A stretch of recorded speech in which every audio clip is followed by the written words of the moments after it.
आज हम सब महाराष्ट्र की रैली में हैं।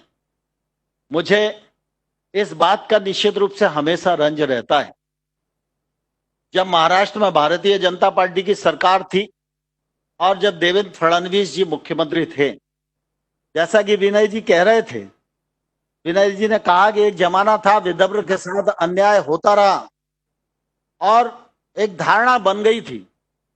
लेकिन भारतीय जनता पार्टी का चिंतन क्या है? भारतीय जनता पार्टी समग्र विकास और संतुलित विकास में भरोसा करती है। हमारे नेता नरेंद्र मोदी का भी यही संदेश है, सबका साथ सबका विकास, समग्र विकास और संतुलित विकास। और मुझे इस बात का गर्व है कि जब देवेंद्र फडणवीस जी हमारे महाराष्ट्र राज्य के मुख्यमंत्री थे, उस समय उन्होंने समग्र विकास और संतुलित विकास की कल्पना को सिद्ध करके दिखाया। आज महाराष्ट्र का कोई भी कोना ऐसा नहीं है जो ये कह सके कि देवेंद्र फडणवीस की सरकार के समय महाराष्ट्र के इस कोने के साथ पक्षपात हुआ है। केंद्र सरकार की भी योजनाएं, राज्य सरकार के भी अपने इनिशिएटिव, जिन्होंने महाराष्ट्र को एक नई दिशा देने का सफलतम प्रयत्न किया।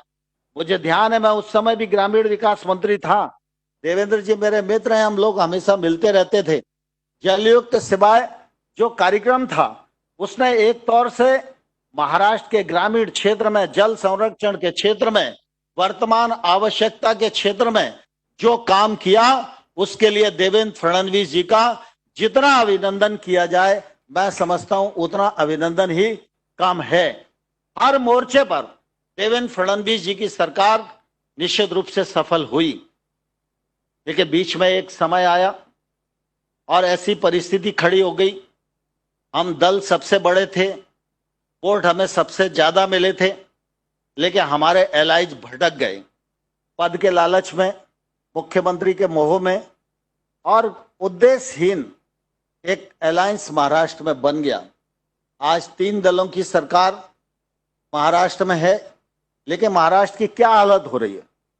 इस सरकार के नेतृत्व में महाराष्ट्र को देवेंद्र फडणवीस जी के नेतृत्व में जो खड़ा करने का प्रयास किया था, जो एक विकास की फसल लहरा रही थी, उसको तहस नहस करने का काम वर्तमान की सरकार कर